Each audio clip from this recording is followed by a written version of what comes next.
ahead, then start eating, right up the residual, we'll jump in, Shredder. There's something that this is starting to launch. Welcome to the Psychic Guys. Tonight, your regular hosts, David, Josh, Brett, and Daz will be predicting the future. In tonight's episode, I predict we'll discuss the subtleties and pitfalls of predicting the future, prophecies, premonitions, and dreams.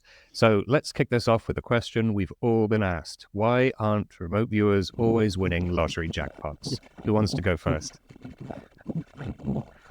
I think you have a good story about that, David, because didn't you actually look into that? You ran a project on that.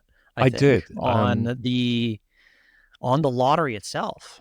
Yeah, the tasking was, what's the biggest factor that, apart from sucking at remote viewing, that stops remote viewers from winning the lottery? And I got so much stuff back, and I said, I'm going to write this up as a proper report because everybody wants to, and there's like hundreds of pages of data and I never got it done. So I hate being reminded of that because it gives me unfinished work guilt. I think the data said, pointed in more than one direction. It wasn't like there was one big factor. But from that data and in my experience of trying to do it, psi ability is not what stops it happening. There's at least one other thing going on. I tried using extended remote viewing to win, and I would always get two numbers correct. And we're talking 2-digit numbers here. You're not just going to get two-digit numbers correct. That's a one in 1,000 chance that would happen. And that was happening regularly. And then it would be like a wall came down. It's like, nope, that's it. You're not allowed anymore. So it would kind of work well enough to show you that you could do this if you were allowed to, but badly enough to show you that you're not allowed to. And then I just totally gave up on it. I couldn't crack it. You guys ever won? There's that story that you just mentioned. I have heard from so many remote viewers that have applied remote viewing specifically, usually towards a pick 3 or a pick 4 type of a thing. And it's where they spend a month or two seeing if they can crack this problem. And they actually have success getting the first couple digits correct multiple times in a row, except the final digit is one number off. It's not just it's just a random number. It's if it was a 9, they got an 8. If it was a 4, they got a 5 on that very last number, something like that. Almost like there's this, oh yeah, sure, you can have it almost until you're about to get it. And then something. Yeah, it's like it messes with you. Something messes with it. And I've seen this, this actually has also happened to me. I was several years ago experimenting with the pick 3 in the California lottery, just, for fun to see if I could get it. And I would get the first 2 numbers correct over and over and over again. And it's I spent about 2 months working on this every week.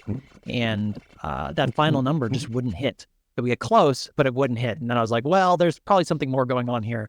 We'll come back later to see if I can figure it out. And I never really... I found other things that were much more interesting and profitable with remote viewing than trying to figure out lottery numbers. So I just haven't kind of circled back to it yet. But it's interesting you mentioned that story because I've heard that and experienced that exact same thing. I've heard the off by one thing from loads of people. The very first time I did it, I was playing one, I had to get 5 numbers. The first one was correct. The second 2 were off by 1, and then the other 2 were off by 2 or something. It was... they'd been right and then just been kind of slightly messed up. So Daz, I remember you saying you thought you hadn't won the lottery because you would quit remote viewing and be drinking cocktails on a yacht somewhere. I think Do you think that's why it doesn't work? I think that's part of it. But like you guys, I've tried it for several weeks. I didn't do it for too long. It was about 6 weeks. And my best effort, I was doing the UK Euro Millions, which when you add all the single digits up together, it's 14 single digits. But on the numbers, because it's double digit numbers, 7 double digit numbers, I was, I did get close. I did get 4 numbers right and then one of them, one number off. But I noticed a pattern as well. I would get, I'd get all the 10s, 20s, 30s and 40s in the right columns, so if it was a teen, I would get a teen. If it was a 20, I'd get a 20. But the number generally would just be one number off in one direction in each of those columns. There it is again. So frustrating. It's close, but not close enough. Looking at the history of every remote viewer out there, we know that, people like Joe McMoneagle tried. Ingo spent months trying to do the lottery. We know that these are super talented individuals, and they couldn't crack it either. So, and I did David's project. In fact, I put the video of my description of the RV session on my website, so that it's up online. Me going through it and what I thought about it. My session for that, it indicated that there was a higher being that had something to do with everything, a bit like a godlike trickster type person, which kind of, I think, goes with my belief system that just because we want it, we want something, doesn't mean it is actually in the cards for us to have it.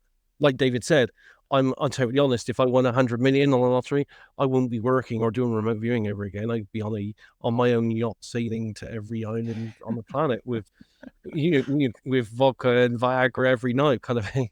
Do you think that's a self-limiting thing, or do you actually feel like it's external? Like, yeah, because you say, yeah, maybe you wouldn't be doing remote viewing, you'd be doing something else that maybe your higher self, if that exists, right, would say, yeah, I don't know if that's what you should be doing, so I prevent you from doing it. Do you feel it's more local, like, to you, trickster, or do you feel it's actually external? Like there's actually something associated specifically with the lottery that has this like upsetting, almost but no cigar type of energy to it that we just see all these viewers run into, myself included. Yeah.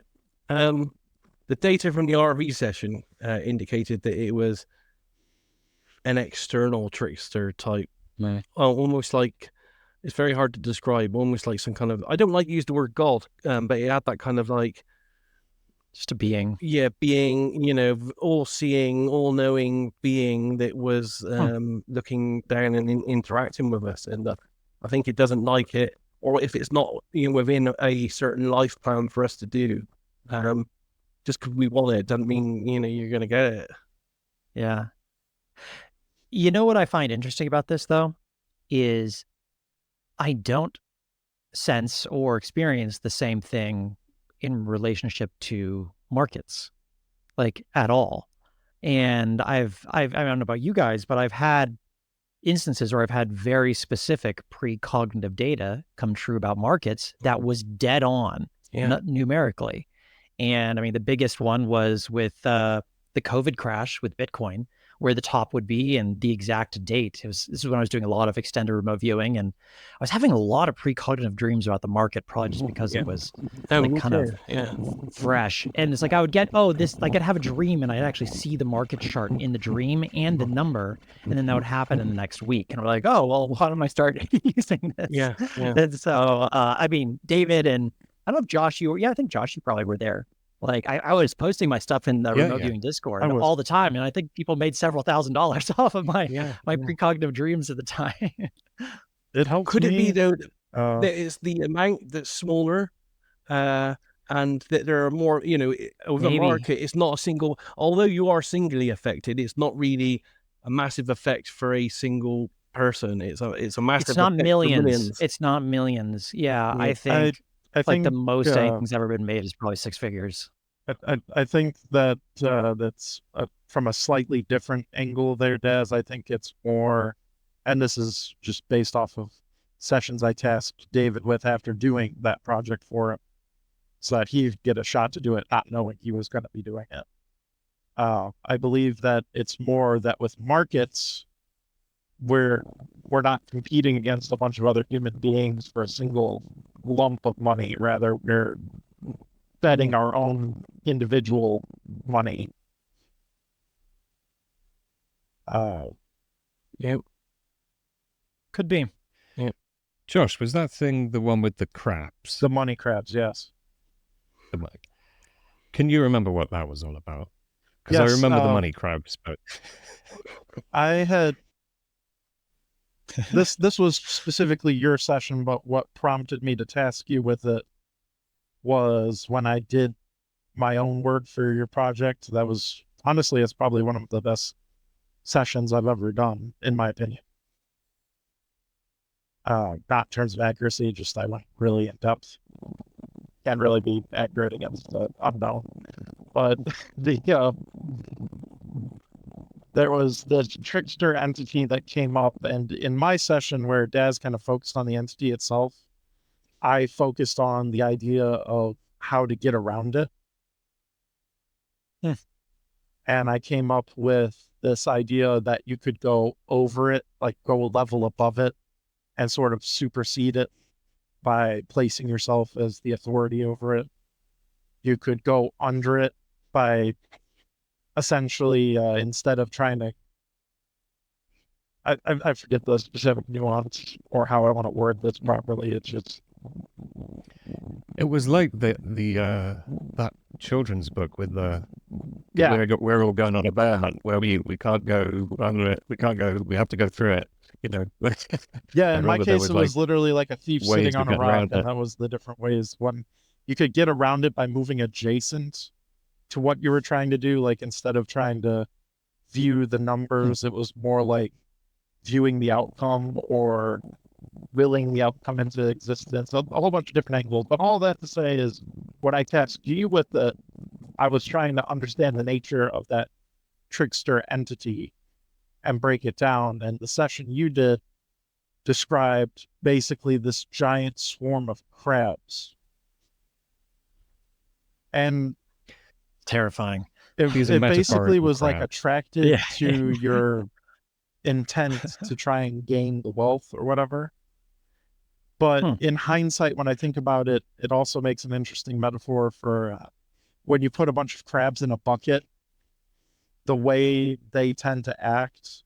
You would think they would just all work together and like climb up out of the bucket. But when you have a bunch of crabs in the bucket, what they actually do is anytime a crab looks like they're going to get out of the bucket, the other crabs pull them down. You triggered a thought I had.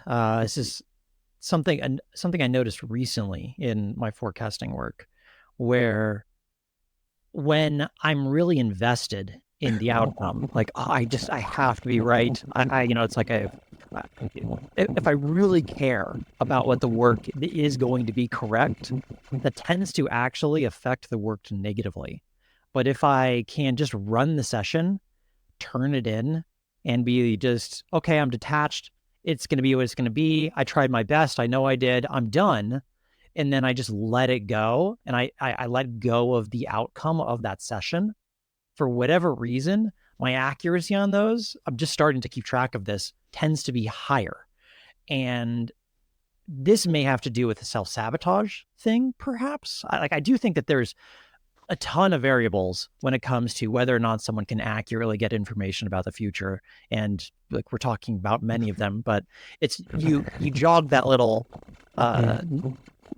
nugget idea in my mind by saying that, Josh, because I've been noticing that lately. I've been trying to just not care about being right or wrong when I'm doing the work. I think that's and it's true actually, with everything, right? It's being better. It's not just financial predictions in ARV, it's any remote viewing work. We get that, like if we have emotional stuff going on. Even when I was date basing my sessions, when I was training, I found the strongest predictor of if I was going to have a miss was I was writing down my emotional state in my header and tracking it in a spreadsheet. And if it said anything other than okay or good, I was going to perform badly. And this was just like, oh, I'm worried about this, I'm preoccupied by that. It's just like you didn't clear out and put to one side any emotions that were there.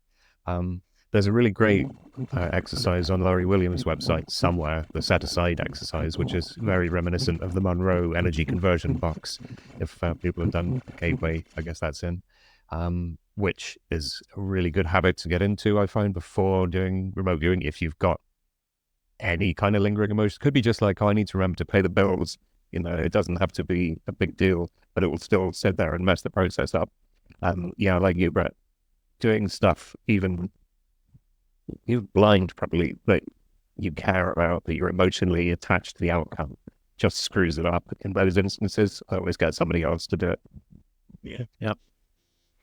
I think that's what Brett's saying is I think is a problem that they found in the APP applied precognition experiments. The moment that they were self-invested, I think it's across the board as well. People, the moment they actually are self-invested and they put their own money into the game, they got skin in the game on it. I think then that does have a detrimental effect in some way on the RV. Again, it may be because you're starting to fuck around with the no, this could change your life kind of scenario. I don't know. It's an interesting one. Yeah. I mean, this leads on to another topic, not really prediction wise, but there does seem to be this trickster component to RV as well. I've said this in other talks to people.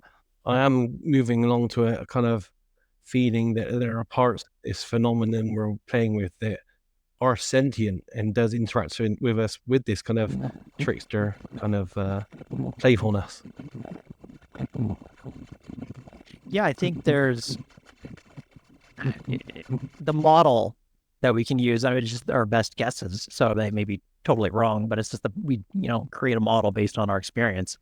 The way that I look at it at the moment, which is obviously open to adjustment, is that if we're accessing information about the future, that wherever that information is stored may not just be some inert hard drive. It may not be this, like, it's not a computer where there's just information. It may be there's information there, but there's more than just that there. And maybe there is consciousness. Maybe there is awareness to the thing, like a librarian. How about the librarian of who keeps all the information? And this is just a model to try and understand what we perceive and how it reacts to us. And then, well, what if, just continuing with this model, there is a librarian in the database, in the library, but then there are other actors, beings as well in that library who can tinker and mess with. And I mean, I don't know, maybe they have their own agenda and prerogative and goals that they don't want you to get the right answer. And that doesn't mean that their will is necessarily always going to trump yours, but that it's additional complexity to getting the right answer. Yep. And I've seen a number of these where this trickster type effect that you're describing, Daz, where there's like an external influence, or I'll actually take a session and I'll set it up as a task for another remote viewer that I trust their work, and it'll be completely blind. And the cue will be really simple. It would be a really simple tasking where it's like, what is the primary cause for the erroneous results? If it was an erroneous session, just go there and just describe whatever you find.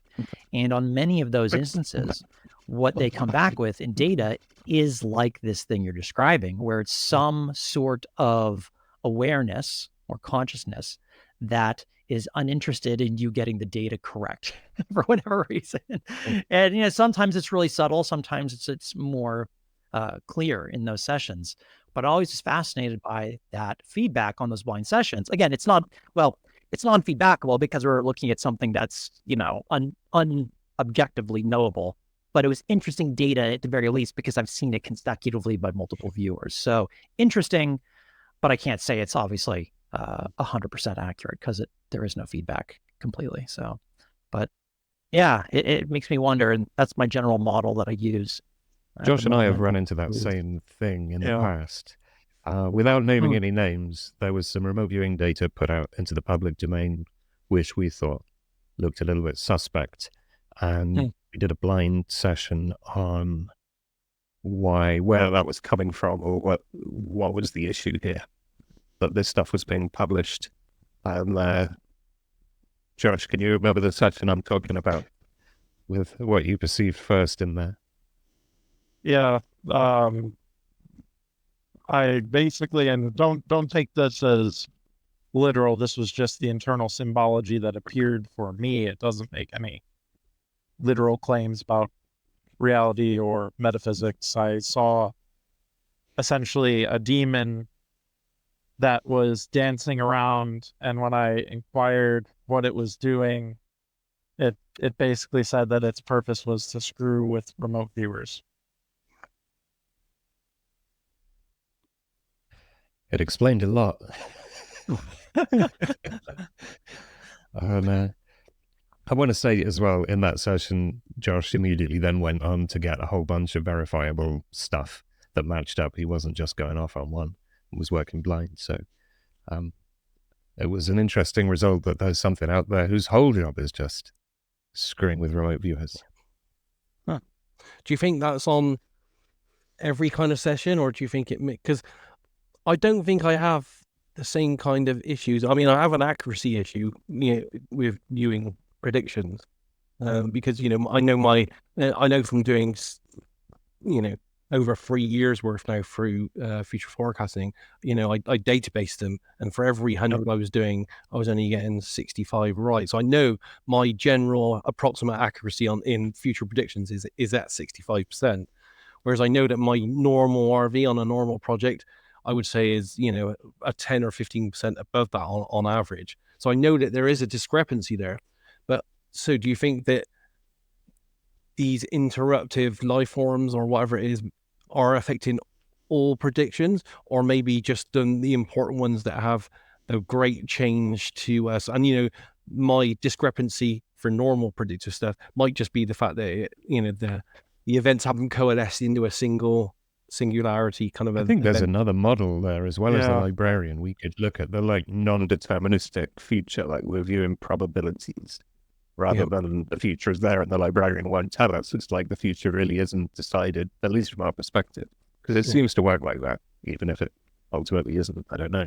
Well, if you take an idealistic, we create our own reality, new thought sort of perspective, you could also say that the entities interfering with everyone are ourselves, because how many people are thinking intensely about what's going to happen in the future, or have really strongly held, not necessarily even true to consensus reality views on different organizations or their motivations. Like if someone believes very strongly that there's some sort of cabal of people harvesting adrenochrome and things like that, and that they're creating NATO bio super soldiers in Ukraine, you might predict that there's going to be someone hulking out somewhere on an Eastern battlefront or something of that nature. And all that you've touched in that instance is what other humans have believed about it. Something else to add to this, guys, as well, and it's just popped into my head, is going back to the lottery thing again, is, we all class that, most of us on the planet have some modicum of psychic ability. And, there's like, I don't know what the figures are, but like on the Euro Millions lottery in Europe, I don't know how many people enter that, but it's got to be hundreds of millions of people.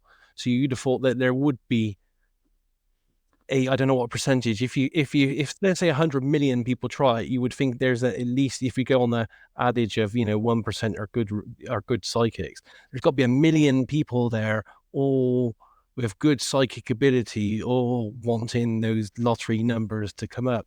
Wonder what that kind of psychic, kind of everyone wanting it does to the nature of psychic reality. Yeah, like the conflict between everybody's emotional desire. Yeah. I think it's the crab pulling everyone down.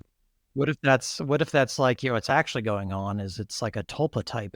Is that you talk about this being like trickster type being, as what if but why is it there but not the market? That's what I don't understand. Yeah. Why would it specifically be lottery related, whereas we can forecast the market to a very profitable degree? Like that's my primary source of income.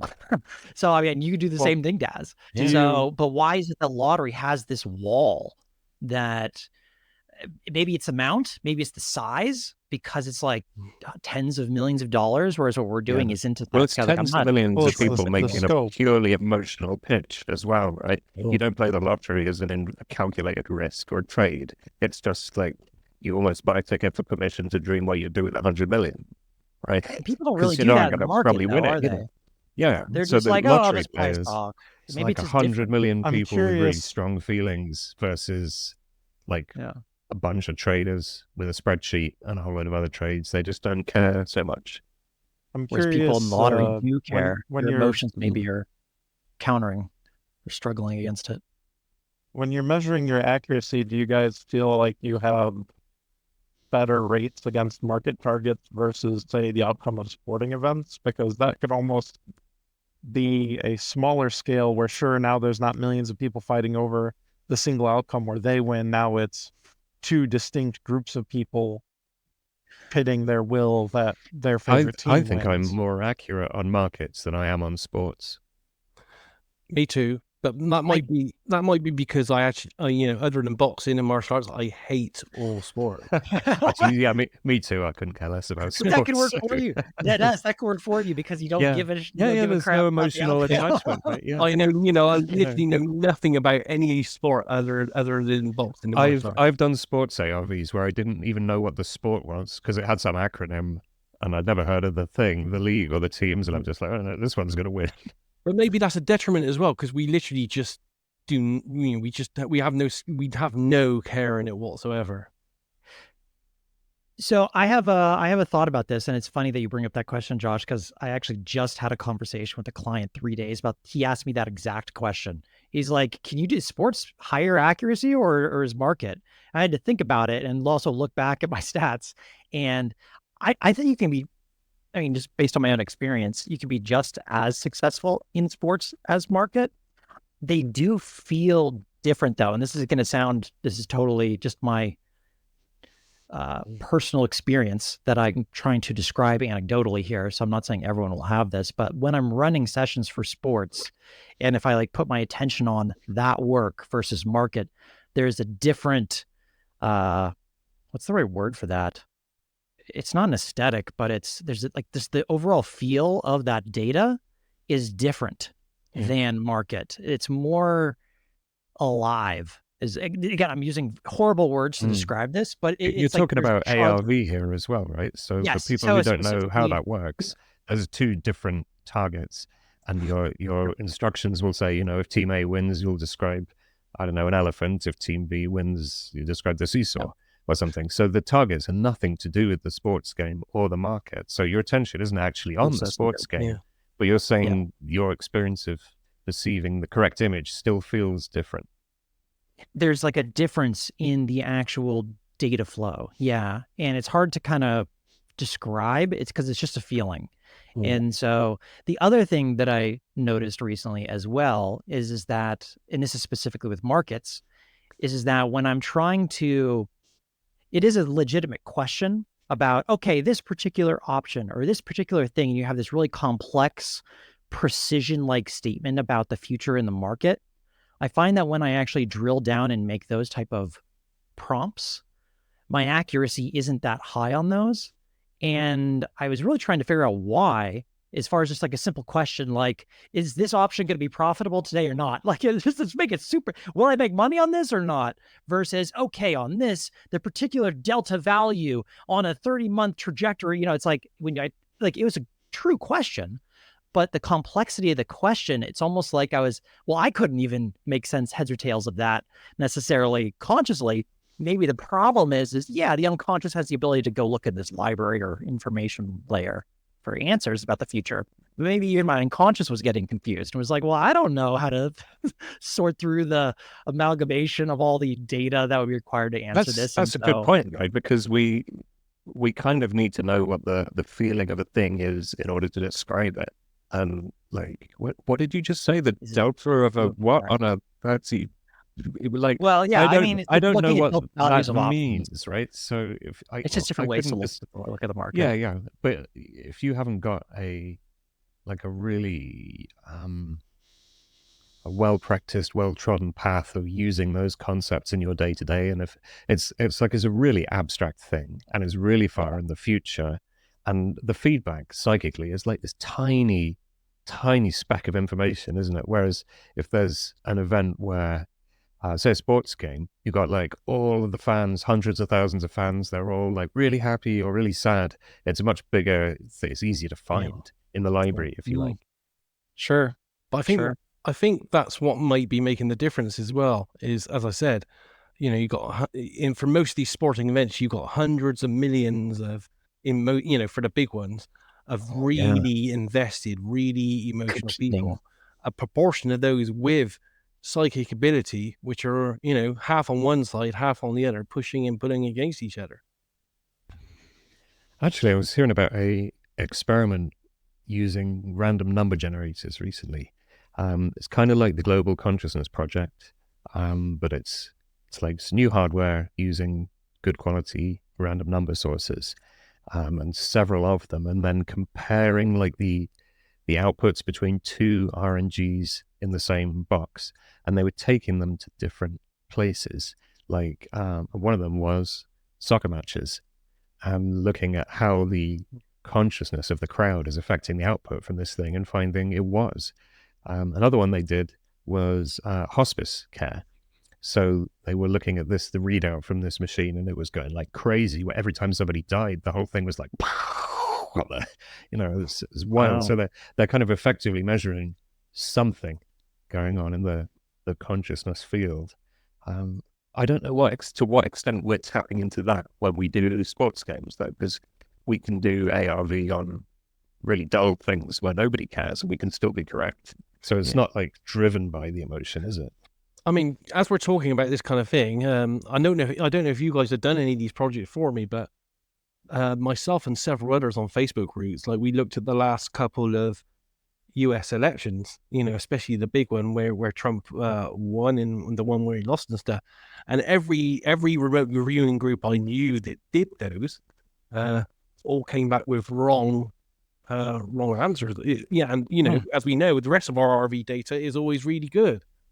So I did the first Trump one, and I had a really interesting experience. I read it on Reddit, and it was associative remote viewing, so 2 images associated with the 2 outcomes. And I had a spreadsheet where every time I got a session turned in, I would judge it as more this way, more that way. And I had a chart, so it was building up more that way or more this way and stacking the results on top. And what I found was it started one way and then it skewed and changed.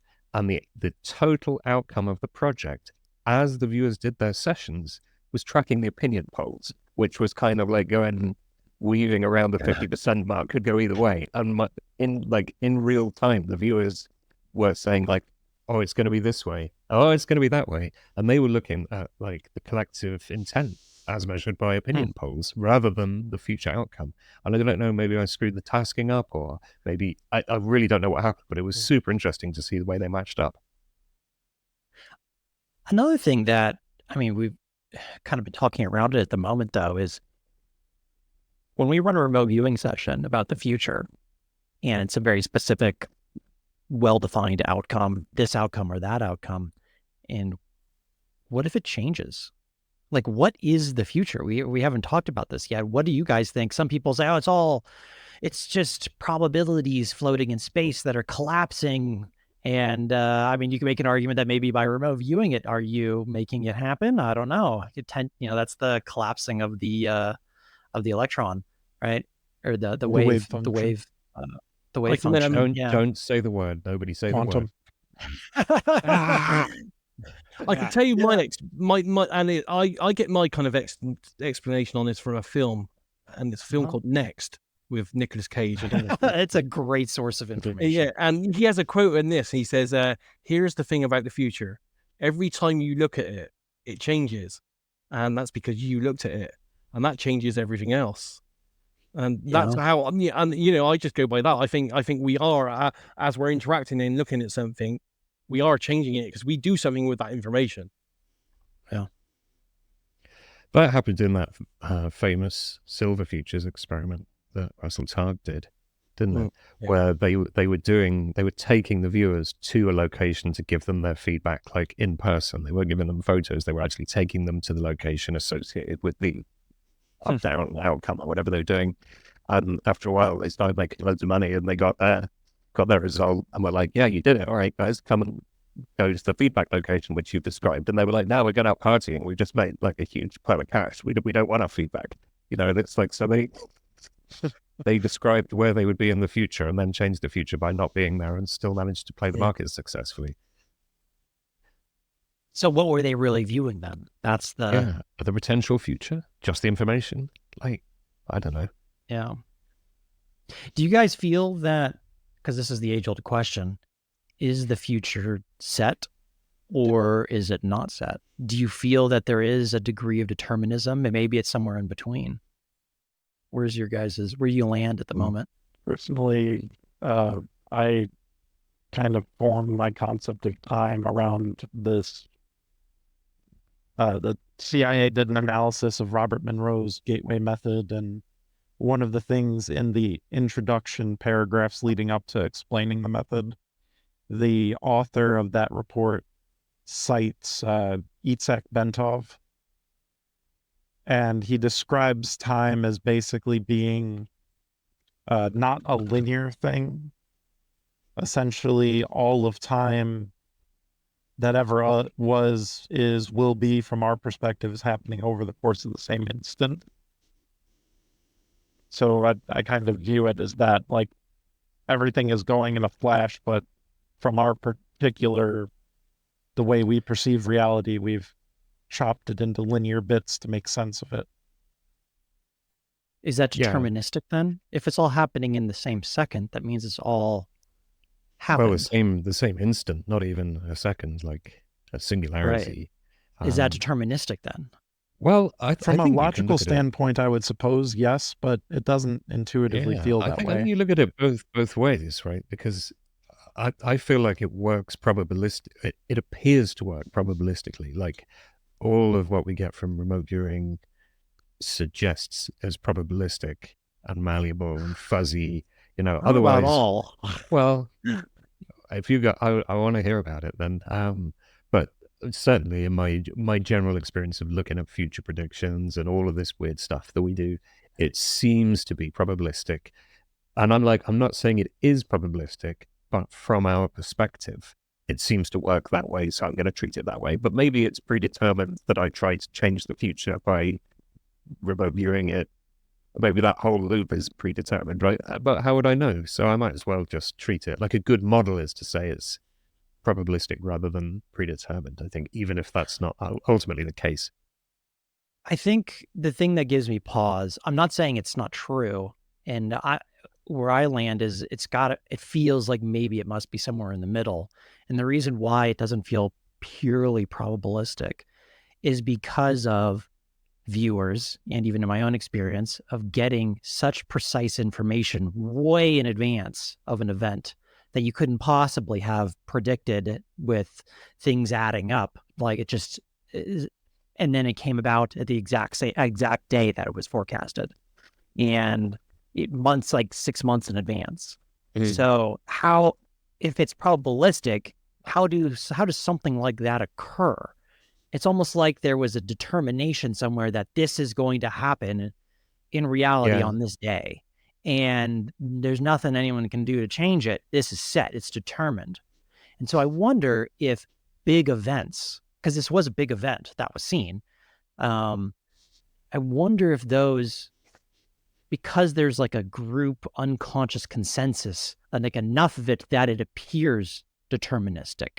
Whereas when you go down to smaller scales, like in your own life, or like even in the Future Silvers thing, like, well, we decided not to do it this time. It's like they had more control over their personal sphere of influence. And so it looks more probabilistic the lower you go down, but the larger you go out, perhaps maybe the more deterministic it looks, just because you have this group consensus type of, again, creation that's going on here in reality. So there's another layer on top of this, which gets into seriously headfucky territory, right? Which is that that's the best we have the idea of, we might say the future is probabilistic. And when we say that, we're like sitting here in the present looking forward at it. But we know that causality doesn't just go one direction in time, right? Causality goes all over the place in time. If you study for a test, after you take the test, you do better in the test, right? There's all sorts of retrocausal weirdness going on, right? That's so a real maybe study. Perhaps that is actually a real study. Yeah, that's a actual mainstream scientific study. That's brilliant, isn't it? It should be very popular with students. You know. Perhaps we need to give David another headache and say that it's almost like that quantum idea of that double split experiment where the outcome they came up with was light behaves differently depending on whether or not it's being observed. Perhaps in some instances, I think that was what you were saying, Brett, wasn't it? With the Silver Futures thing versus the big events. Yeah, I feel that to be true. I agree. But going back to retrocausality quickly and just finish that one, like if we're going, why did this really specific thing, why did we predict that in the future? Why should it be fixed? Maybe like the probabilistic thing is happening over all of time, and that big event kind of has to happen that way because so much other stuff happens a certain way. So it's not the probability of a single event. It's like the whole timeline is going, well, we've got to get from A to B. So in between, we've got to have 9/11. Otherwise, because there's just no other way of it likely coming about the future, that it was all kind of likely to happen to a certain degree, and then, so it's not like we're in the present going forward and the future is resolving itself. It's like the whole thing kind of shakes out all at once, and that's why it looks probabilistic going forward. But then we have these weird fixed, because I agree the fixed things are there, and 9/11 is a really good example because that was cropping up in like comic books and The Simpsons and like it's ever, and people say, it's predictive programming from the Illuminati. Viewers too, right? Yeah, some viewers. Allegedly, some. It barged in allegedly, right? Like it wasn't their target, but they were getting details about it. I've never really seen any accurate data from anyone though that's presented anything real on them predicting 9/11. No, I haven't. I've heard, I think, 3 different people claim that it cropped up, and they didn't know what to do with it because it was so far advanced. But as an idea, it was about for ages, wasn't it? Hello, David here. Sorry to interrupt the show, and don't worry, this isn't an ad, but we just finished recording this, and we found, due to technical difficulties, that the second half of Josh's audio wasn't recorded. So we've tried to re-record stuff and edit it back together so that it sounds okay and makes sense, but if it sounds a bit weird and janky, that's why, and we're sorry. Okay, back to the show. And that now people on the internet are finding all of this historical media where that's happened and going like, look, Illuminatus. And it's like, well, maybe not. Maybe they're just a creative person, and this idea is like such a powerful thing. It's floating around. It was out there. Yeah, it was like floating around in the collective unconscious or something like that. And they just this kind of leads on to when I had Dr. Edwin May on my show thing, several weeks back. Because, like David's test, really. I mean, David's test that he was talking about just now, where, you do better in the test if you study after the test. That is just further evidence to support Dr. Edwin May's theory that all psychic information is just predicting future events. And, you don't even have to have feedback on those events. It's just that the feedback actually exists somewhere in time and space. It means you're predicting it in that way. So are you saying that when the students who study after the test are in the process of doing better in their test, the reason they're doing better is because they're precognitively looking at their study material in the future? Yes, or not even looking at that material, just that material of them doing that exists, Yeah, it's like they're doing a remote viewing session and their feedback is when they study after the exam. Yeah. So. It's hard for me to, the only thing that's hard. Well, let me back up one step. We're going to get so confused. No. This is, I think I can state this clearly, because I think that perhaps it might be multivariable. And so we say, one thing, here's an example, this might be true, but it doesn't necessarily, just because we see evidence of one thing doesn't mean that other things also aren't true, I think is perhaps the lens I would take, for sure. where that actually could be happening. And it's a great explanation for what's going on.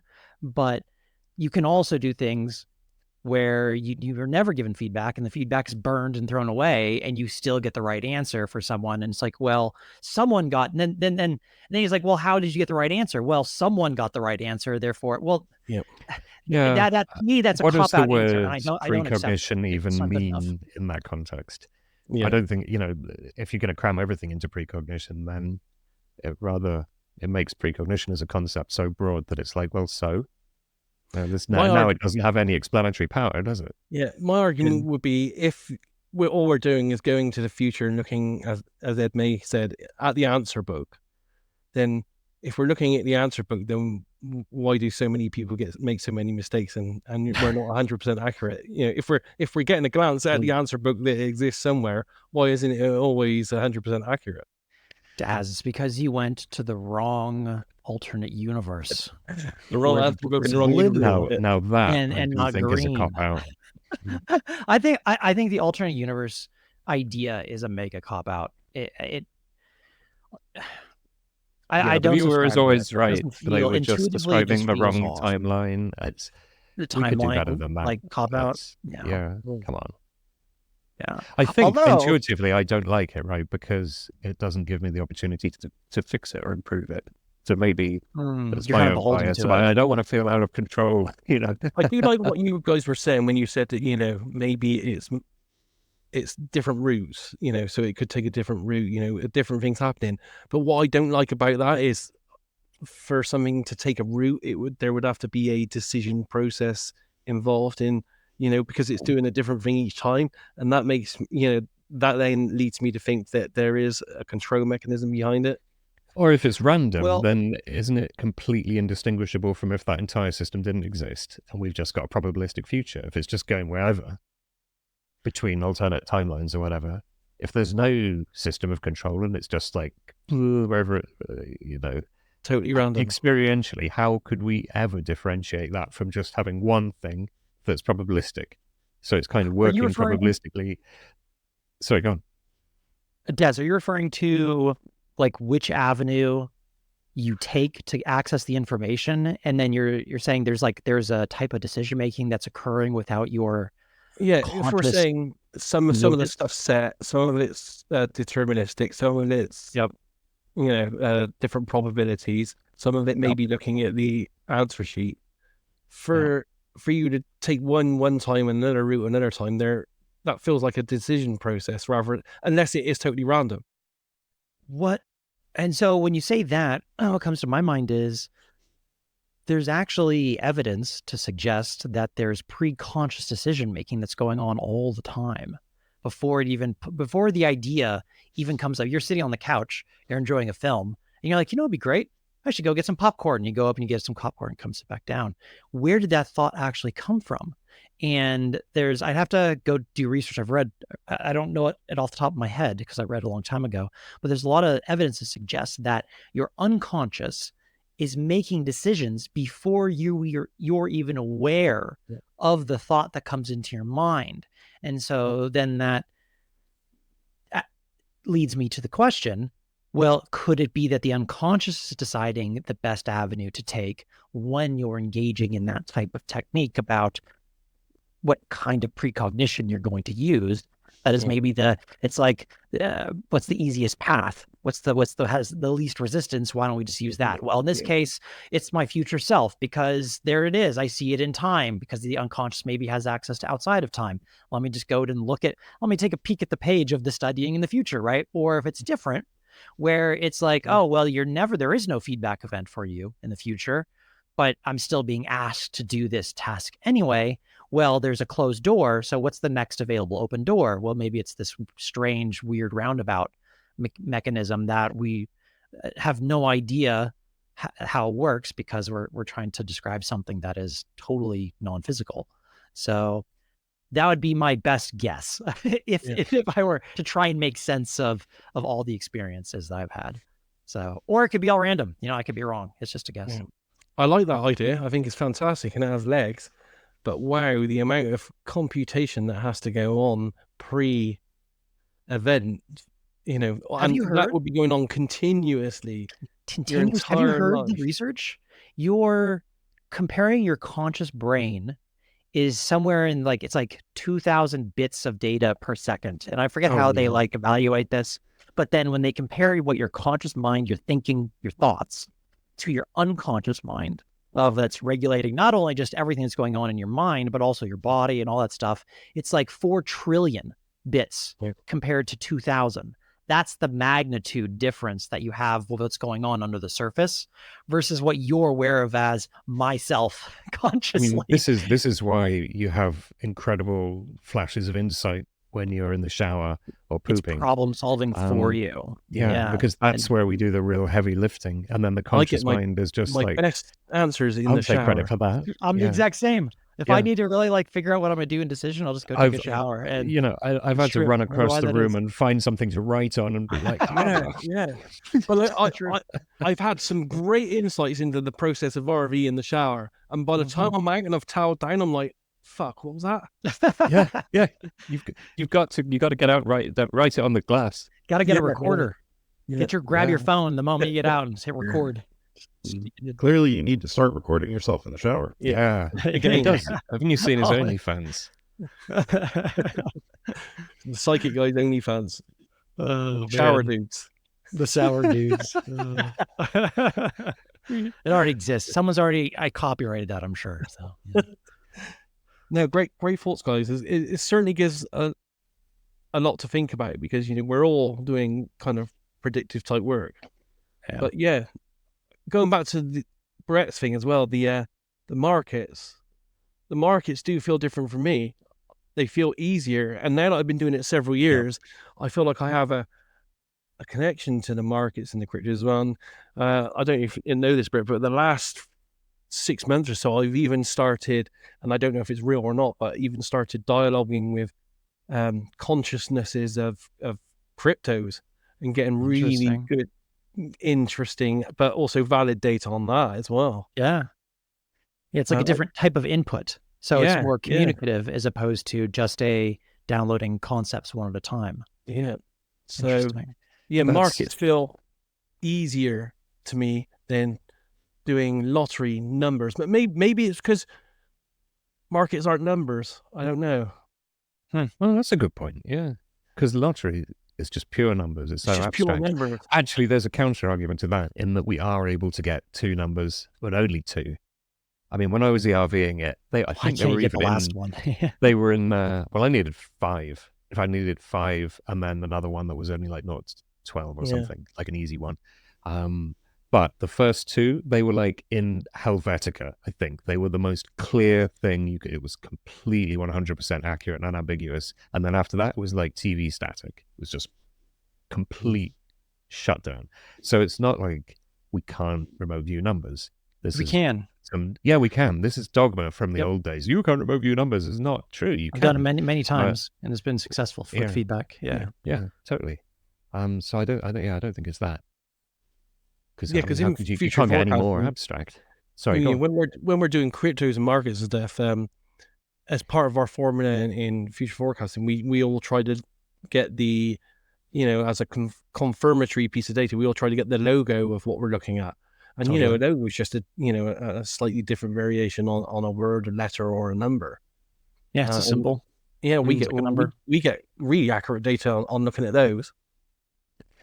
No, it's when you've been doing the future forecasting stuff, you've done lots of really niche, weird cryptos that are really tiny things that nobody cares about. Is there a difference between doing something like Bitcoin or Ethereum and doing conventional markets? Do they feel different when you're trying to predict values and movements and stuff? The bigger ones, you tend to have a feeling that is a more important one. Yeah, I can't tell you how we know that, but I think generally, as on a whole, we kind of all know when we're doing a big one rather than when we're doing what we call a shitcoin. Yeah.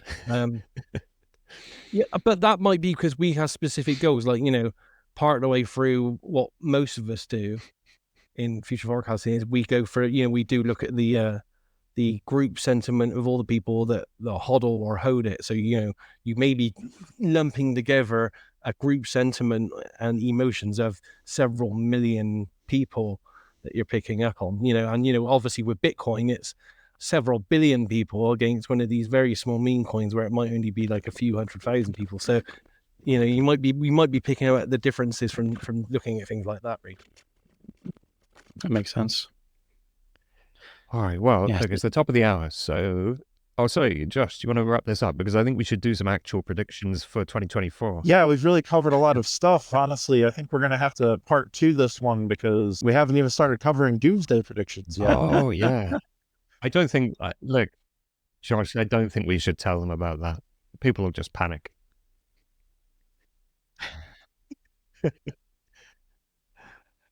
Yeah, I can... I can start somewhere with this, and I thought it was interesting, and it was with another viewer that I talk off and on with, and this actually wasn't from specific remote viewing data, but it's more of just spontaneous intuition, checking in with myself. What's the future feel like? Nothing. It's would be more like a free form type of sensing as opposed to a pen and paper remote viewing session.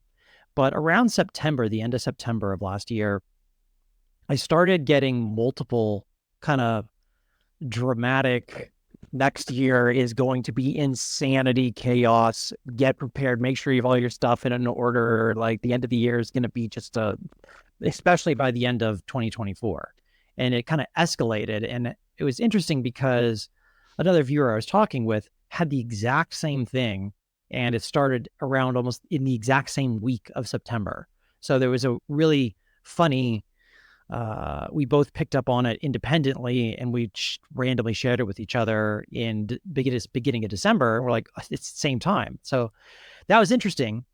The second interesting part that maybe is more interesting about that is that we both at the same time, we just talked like last week, at the end of December, that changed, where the dramatic, not to say that there won't be things that happen this year, but it's just like the intensity of it that I was just picking up on in September, that seemed to have changed at the end of December. Like if there is a probabilistic thing, for whatever reason, what I'm getting just spontaneously is the worst of it maybe is avoided. Not saying there aren't crazy things that are going to still probably happen, but it's like this like, oh shit type of energy I was getting is no longer there.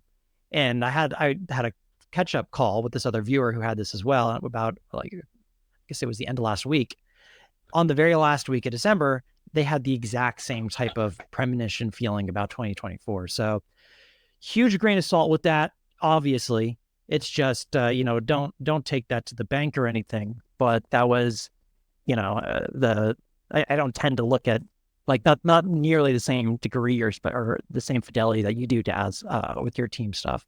But that was my kind of general vibe. It was interesting how it changed and how I had this interesting corroboration with another viewer in the same weeks about 2024. So I still think there's going to be some pretty interesting things that happens this year, but I don't feel as the panic energy is not there for me anymore to the same degree that it was in September of last year. So take that for what you will. I actually do have a prediction for 2024. When I was doing that Reddit AMA, I had a few of them wanted to know who won the 2024 election in the US. So when I did it, I shit you not, my answer was somebody that nobody else is happy with. There you go. That's my pick for 2024. You don't have to be a psychic to say that. Yeah. And I know that sounds really unhelpful. Sometimes things are vague like that. I had a couple people when I was answering questions. Well, one in particular, he goes, "I thought you were psychic," and I was like, "I said I was psychic, not that I was omniscient." So interestingly, Brett, some even more interesting sources, both astrologers have been saying that Q3 and Q4 are going to suck this year. And Alternative Dave, who people might have known if they managed to get right to the end of the last episode, because he turned up pretty late, he did a tarot card pull for the year, and by quarter it goes good, bad, very bad. But I mean, that was like one tarot card for each quarter. You have the election in the US at the end of the year. When is so November 3rd. I can't imagine that's going to be just a pretty party. So, from my point of view, it kind of mirrors Brett's a little bit in that as a group, I'm not going to talk about myself as a single, but as a group, future forecasting group, in August and moving into September, because we were predicting September's news, we started seeing some really big event data, which then started to happen with the the October stuff that happened in Iran, but that didn't Mm-hmm. quite coat. Some of that was explained in our RV, but not the bigger stuff. And the bigger stuff we had was, and I know we laugh about this, was mushroom cloud stuff, but it was all nuclear feeding from 6 remote viewers all on the same night. On top of that, we haven't gone back and looked at future events that and had anything that signals that on top of that, other than we did have that happen on 2 different occasions. Actually, I think we may have done the same target 3 times. No, the first one was that fertilizer explosion, wasn't it?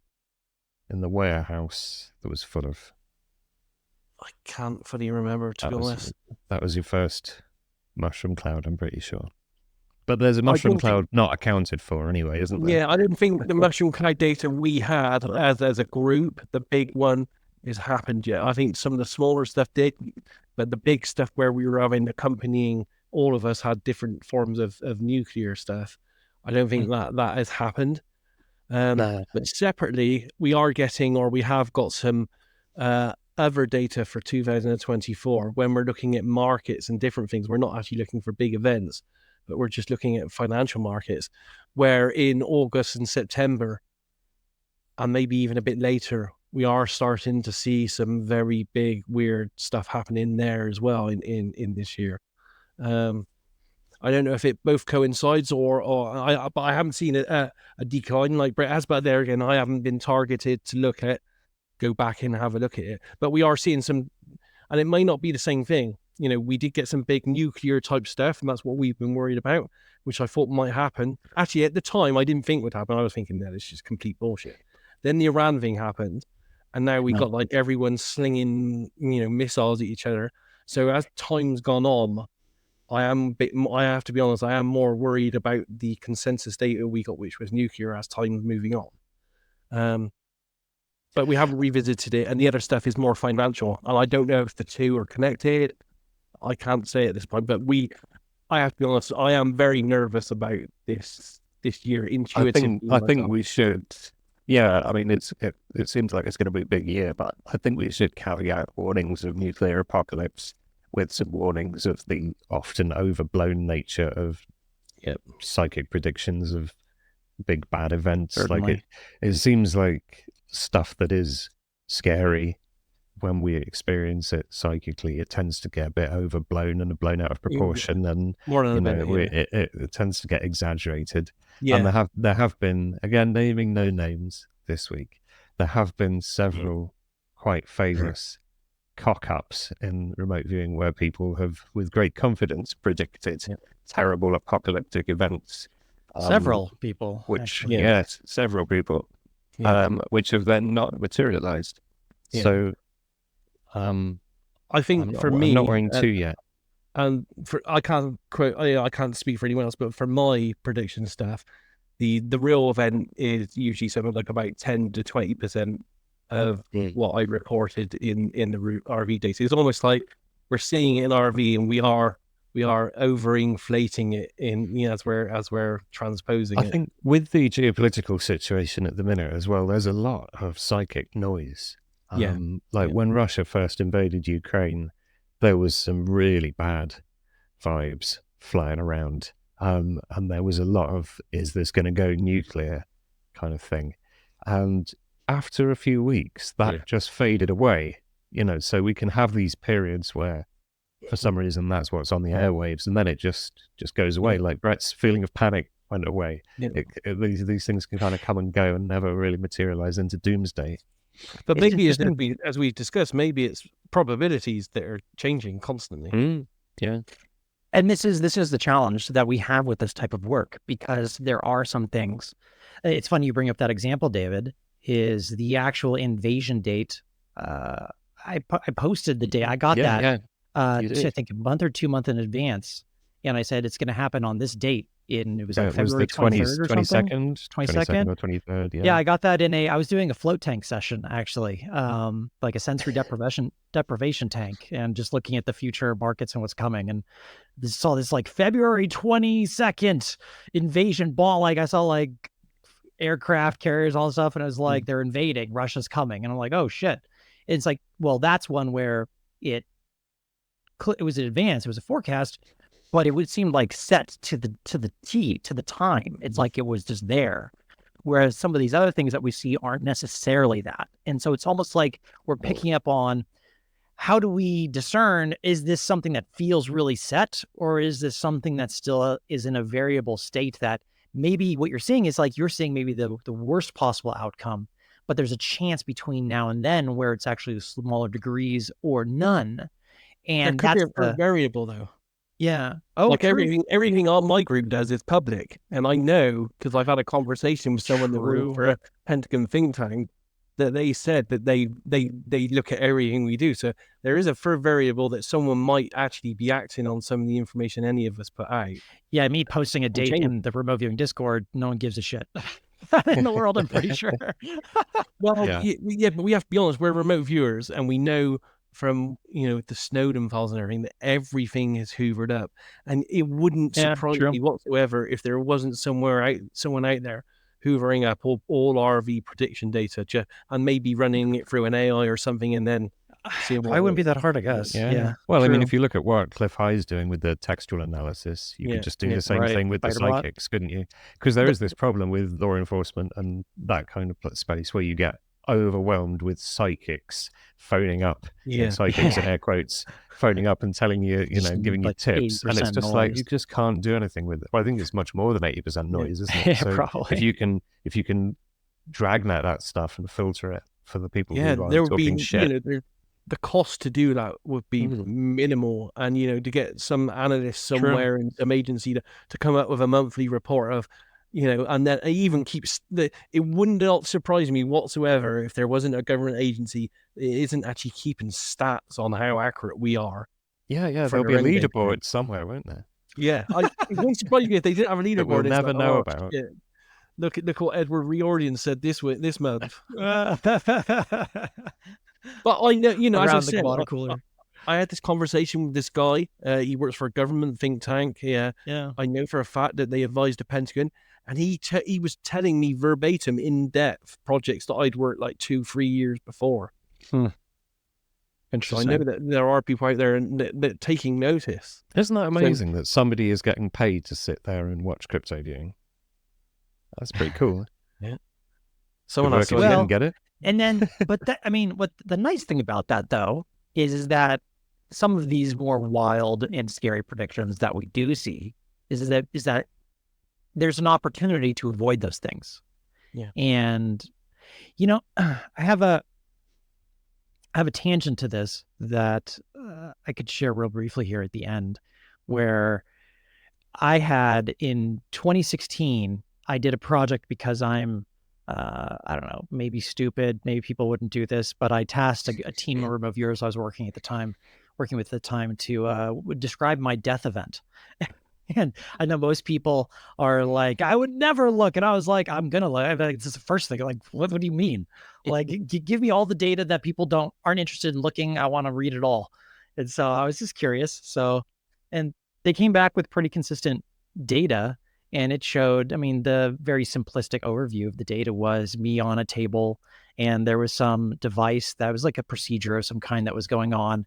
It was using like ultrasonic was the key word in the session, and one of them, where it was like a type of surgery.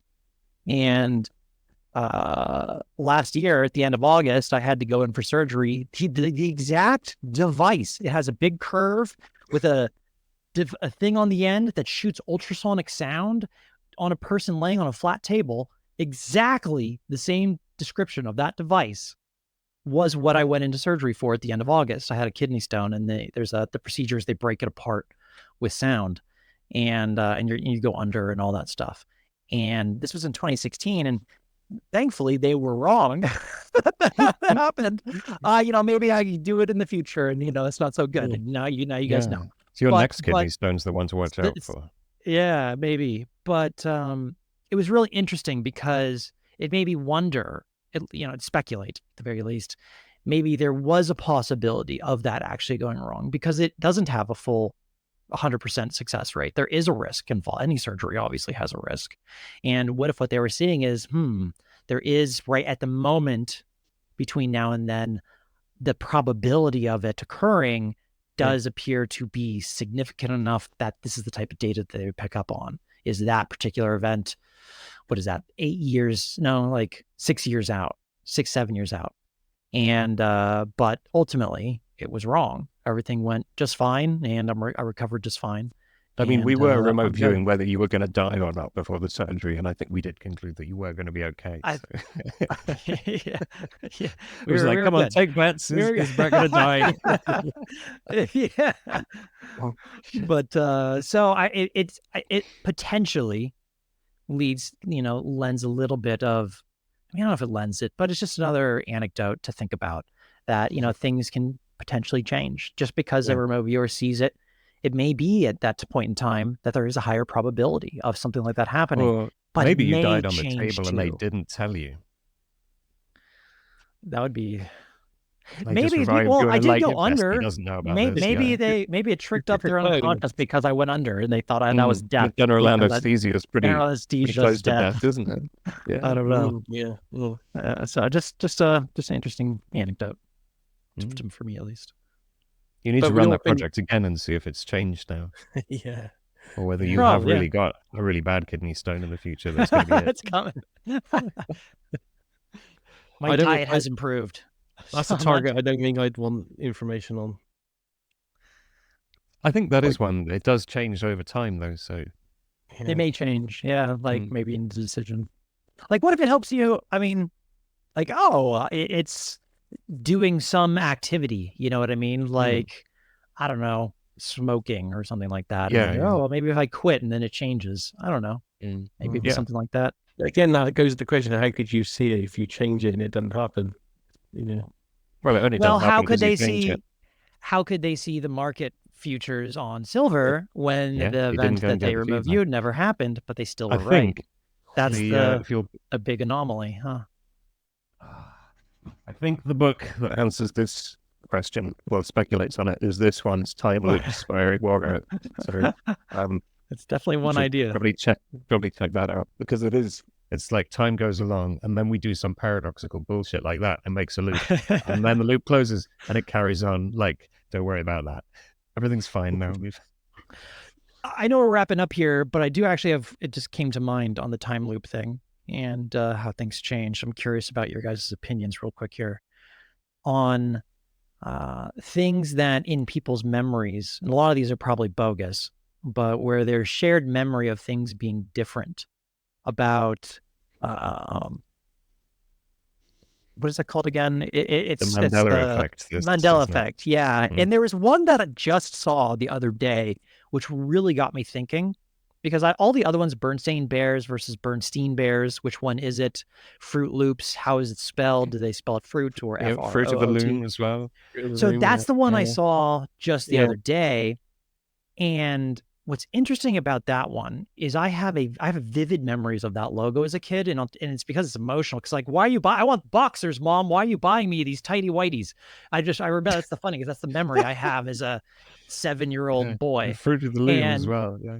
And so she'd buy me these Fruit of the Loom ones, and there was a cornucopia on that logo in my memory. Very, very vividly. I actually remember the cornucopia as well, and I didn't. And I the fact that it's any not fruit there and stuff. Yeah. is disturbing. I have an answer for all those. Yeah. All of them are products that could have been Chinese knockoffs. Oh, like she was buying a Chinese knockoff. Yeah. Maybe. Slightly different because it's Chinese knockoffs, all of them. I mean, there is an important Possible. point here that people do not want to really acknowledge how fallible the human memory is. Memory is. Yeah. Oh, Like, yeah. There's experiments where they've looked at, how easily can you convince somebody they've committed a crime? But it's like actually really easy. And certain police questioning techniques can effectively be implanting True. memories in people, and they can then genuinely believe that they did the crime and confess to it. And it was just a particularly messed up form of interrogation from somebody who read a couple of psychology papers. And every time you recall a memory, you actually edit it, or it makes it volatile to change. There's a reason that eyewitness testimony is not favored as a form of evidence in court. It's because basically we have no idea what happened and we're just kind of making it up, and every time we remember it we forget it and make it up. So we're just rubbish at remembering things. So I really want a higher standard of proof for the Mandela effect, and I don't know where we're going to get that from. I mean, maybe I'll it's real. probably I know some people who are like super convinced and have watched it. Actually, Alternative Dave said that, you know, he saw it flip from one thing to another and pointed it out to his co-workers, and none of them believed him. And then they watched, I don't know, the Berenstain Bears or whatever it is flip, or something flipped, and they all noticed, and they'd all remembered it one way, and then perceived it again, and it changed, and they were all like, "Oh, the Mandela effect is real." And he was like, "See, I told you." It's definitely an interesting phenomenon, but yeah, proving it either way would be very hard. Would that be different realities, different dimensions, or just time loops? Don't say it. Wait for it. Quantum. Everyone drink.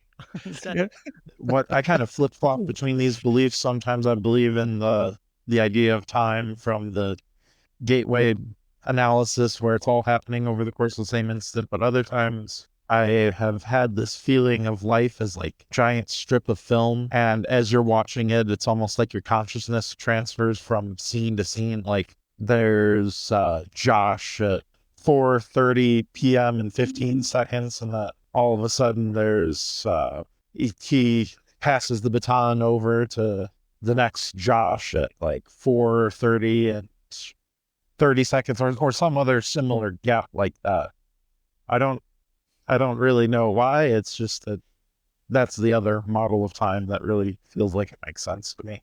You should be able to talk to that previous version of yourself then. Actually, yeah, I have experimented with aspects of that successfully. It's a pretty useful model to work with. From I time think to there's time. ideas about that in the meditation traditions, right? That at some point you become able to see that time is quantized and that it is a series of individual things that happen and not a continuous process of change. That it does have frames rather than it being a smooth thing where you can't draw boundaries. But again, I suppose that's a subjective experience rather than maybe telling us about the fundamental nature of time. But it's pretty cool either way. Wow, I'm kind of just surprised you said the Q word. What do we do when he says it? Who said the Q word? I didn't say it. He said quantized. It's very I said quantized. I did. Yeah, well, at least I wasn't abusing it. Right. Well, I think that's pretty good. You've used up your quota, Josh. You've had 3. That's 4. I mean, it's exactly used the the same keyword. root word, though. I feel like it I'm going to counts. start bleeping you out from now on. Well, that's all right. I got. Yeah. That's good. That was a great conversation, guys. Yeah, it was enjoyed fun. that. Yeah, I fun. love these conversations about time because you kind of have them as really interesting, and then you get to the end and it's like, I still don't know what I think. You know? Yeah, absolutely. I heard some great thoughts and theories from all of you tonight, but I'm still no better. I have to be honest, I'm still no better off. Yeah. We're just feeling around in the dark is really what we're doing. We're just trying to sense it out and maybe, evoke some ideas in other people out there. We're going to live stream ourselves in the shower tomorrow morning, and we'll have this meeting, and then we'll all have flashes of insight. There you go. It's the way to get the answer. Well, the good thing about figuring out how time works is that's future. Oh, I like it. And that's a useful model. Flashes of insight we'll be showing. On that note, thanks to everybody for listening. We'll see you next week or this week. Good night. Bye. Take care, guys.